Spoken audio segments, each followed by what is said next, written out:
ስማኝ፣ አላሳዝንህም? እኔ በማየውን ተስፋ ስኖር አላሳዝንህም? ታሳዝኛለሽ እኮ እኔም እኮ ጨንቆኝ ነው። ኦኬ በእናትህ ሰላም ጤና ይስጥልኝ። እንዴት ናችሁ? እኔ በጣም ደህና ነኝ፣ እግዚአብሔር ይመስገን። በሚያሳዝን ሁኔታ ሀይሚዬና ቡራዬ በድጋሚ ተገናኝተዋል ማለት ነው። ሀይሚዬም ጣቷ ላይ ያለውን ቀለበት፣ ይህ ቀለበት ለእኔ ብዙ ተስፋ ይሰጠኛል፣ ነገር ግን አሁን ላይ እኔ ጋር መቆየት የለበትም፣ ለእኔ አይገባኝም፣ የሚገባት ለልጅህ እናት ነው እና ለሷ አድርግላት ብላ እንግዲህ ቀለበቷን አውጥታ ለቡራ እየሰጠችው ነበረ ማለት ነው። ቡራም ደግሞ ለምንድን ነው ቀለበትሽን የምታዋልቂው? እኔ ምን ላድርግ? እኔም እኮ ላብድ ነው፣ እባክሽን ተረጅኝ እያለ እየለመናት ይገኛል ማለት ነው። ሀይሚዬም ውስጧ በጣም አዝኗል፣ በጣም ተሰብሯል እና ባድ ነው እውነት ለመናገር ማለት ነው። ሀይሚዬ ጋር የደረሰው ነገር ለጥላታችሁ ራሱ አይድረስ። እንደዚህ አይነት ነገር በጣም ይከብዳል። የምትወዱት የምታፈቅሩትን ሰው የሆነ ሰንበዴ መጥቶ እንደዚህ ሲላችሁ ምን ያክል ውስጣችሁን እንደሚሰብራችሁ ሁላችሁም ታውቁታላችሁና ትረዷታላችሁ ብዬ አስባለሁ። እኔ በሀይሚዬ ምንም የምፈርደው ነገር የለም። እውነት ለመናገር ምንም አልፈርድም በእሷ። በቃ ትክክል ናት፣ ሁሉ ነገር ላይ ትክክል ናት ሀይሚዬ። ቡራንም ስታዩት ደግሞ በጣም ያሳዝናል ያለበት ሁኔታ። ምንም በማያውቀው ነገር እዚህ ወጥመድ ውስጥ ገባ። ከባድ ነው ለቡራ ራሱ እሱም እንዳያችሁት በቃ እኔ ልበድ ወይ ምን ላድርግ? እኔ አንቺን አጥቼ መኖር አልችልም፣ እባክሽን ተረጅኝ፣ ነገሮቹ ይስተካከላሉ እያለ ነው። እናም ደግሞ ያው ልጅቷ 26 ሳምንት 26 ሳምንት ነው ስንት ነው የተባለው?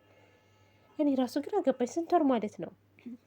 እና እንደዛ ሆኖታል ተባለ የልጅቷ እርግዝና። እና ታዲያ አይደለም 26 ቀርቶ ለምን 8 ወር አይሆናትም? ቡራ ችግር የለም፣ ዲኤንኤም ትጠብቃለክ። ዲኤንኤሙ ተመርምራችሁ እርግጠኛ ነኝ አንተ ልጅ አይደለም 100%። አንተም ምን አድርጋኝ እንደሆነ ነው እንጂ በሰዓቱ ምንም አይነት ነገር ከእሷ ጋር ንክኪ እንደሌለ ምናምን ነው እየተናገርክ ያለው። ግን በተገናኛ ሰዓት ምን አድርጋ እንዳደረገች አላቅም ነው የሚለውና ቡራዬ እርግጠኛ ነኝ ይች ልጅ ማለት ነው፣ ይች ልጅ የሆነ ነገር መጠጥ ውስጥ ሆነ ምግብ ውስጥ የሆነ ነገር አድርጋ በአብራህ ብተኛ እንኳን ስራሱ ማለት ነው ስትነቃ ያለህበትን ቦታ ልታስታውስ ትችል ነበር። ስለዚህ ምንም አይነት ነገር ከልጅቷ ጋር ያደረግከው ነገር የለም እንዴ። ሰዎች ሰክረው የወደቁበት ቦታ ላይ ሲነቁ ያውቃሉ። ፌንት ሰርተው ሲነቁ እኮ ያስታውሳሉ። እንዴ ብዙ ነገር ነው እንጂ መቼም እንደው እዛው ወንበር ላይ ቁጭ እንዳልክ እንደው በአብረህ አተኛም፣ እርግጠኛ ነኝ እዛው ስትገባበዙ የነበረበት ወንበር ላይ። ስለዚህ አልጋ ቤት ይዛህ ገብታም ከሆነ ስትነቃ አልጋ ቤት መሆን ግን ልታስታውስ ትችላለህ። በዛ ሰዓት ራስ ግን ቴንክ ታደርጋለህ ማለት ነው። የፈለገ ታምር ቢሆን ማለት ነው ምንም ነገር የለም ቡራዬ፣ ምንም ነገር። ራስ ግን አትጠራጠር። እውነት ነው የምልህ፣ ራስ ግን አትጠራጠር፣ ራስ ግን አታጨናንቅ። አሁን አንተ ማሰብ ያለብህ ስለ እዩ ሳይሆን ስለ ተረገዘው ልጅ ሳይሆን ስለ ሀይሚዬ ብቻ አስብ። በቃ ስለ ሀይሚዬን ትሬት አድርጋት። ሀይሚዬን በቃ የሆነ እንዴት ብዬ ልንገር፣ ከባድ ነው ብቻ እንደ እውነት። እኔ አንተም ታሳዝነኛለህ፣ ሀይሚም ያለችበት ሁኔታ በጣም ከባድ ነው። ሁለታችሁም ከባድ ወጥመድ ውስጥ ነው የገባችሁት። ሀይሚም እኮ ትወድሃለች፣ ታፈቅርሃለች፣ ታምንካለች። ለእሷ ራሱ በቃ ጥያቄን የሆነባት ባለፈው በተኮራረፍን ሰዓት ነው ያ ነገር የተከሰተው።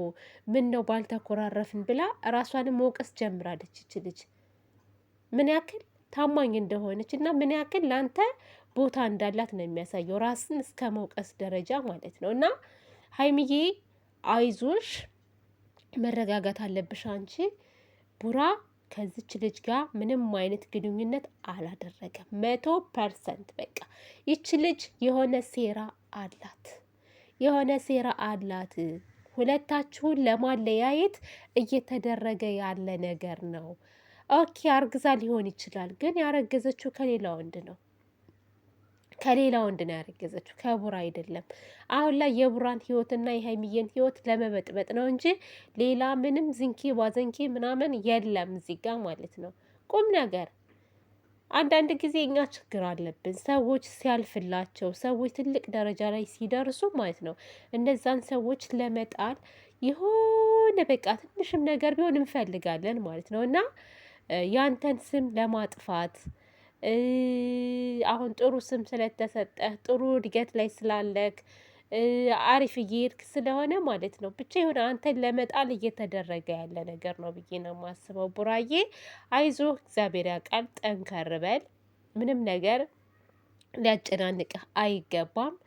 እንደውም ከዚህ በኋላ ማለት ነው አንተ ማሰብ ያለብህ ስለተረገዘው ልጅ ምናምን ሳይሆን ስለ ሀይምዬ ነው ማሰብ ያለብህ። ሀይምዬን እንዴት አድርጌ ለያዛት፣ ሀይምዬን እንዴት አድርጌ ልንከባከባት፣ እንዴት አድርጌ ወደ ራሷ ልመልሳት የሚለውን ነገር ብቻ አስብና ራስክንም ደግሞ ትሬት አድርግ። በነገራችን ላይ ማለት ነው ቡራ ራሱ በዚህ ሰዓት ከጎኑ ሰው ያስፈልገዋል። የሰው ልጅ ሲጨናነቅ ወደ ሌላ ነገር ውስጥ ሊገባም ይችላል። እውነቴን ነው የምላችሁ እግዚአብሔርን እና ጭንቀት ራሱ በሽታ ነው። እና ቡራዬ ራስህን ጠብቅ፣ አትጨናነቅ። ሁሉም ነገር ቢሆን ፈጣሪ ያለው ነው የሚሆነው። አይዞ በርታ። ሁሉም ለበጎ ነው የምለው እኔ እና ለበጎ ነው። አንዳንድ ጊዜ በህይወታችን ላይ ብዙ ፈተናዎች ያጋጥሙናል። ሲያጋጥሙን ደግሞ ጠንካራ ሆነን ጎበዝ ሆነን ማለፍ ነው ያለብን። ሀይሚዬ እባክሽን ነገሮች እስከሚስተካከሉ ድረስ አንቺም ደግሞ ታገሹ እስኪ። እውነት ለፍቅር ብለሽ ታገሹ። ለፍቅር መስዋዕት ክፈይ እስከ መጨረሻ ማለት ነው እና መጨረሻ ላይ ደግሞ እውነቱን ስታቂ ሰው ለካ በዚህ ልክኛ ሊጥለን ተነስቷል እንዴ ብለሽ ታስቢያለሽ።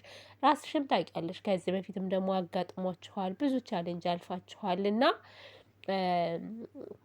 አሁንም ቢሆን ማለት ነው የሆነ ማሰብ አለባችሁ። ቆም ብላችሁ ስሜታዊ አትሁኑ ሁለታችሁም። እሷን ደግሞ ቤተሰብ ያናግራታል ያለውን ነገር መፍታት አለባችሁ ብዬ አስባለሁ እኔ በበኩሌ ማለት ነው። አታልቅሽ።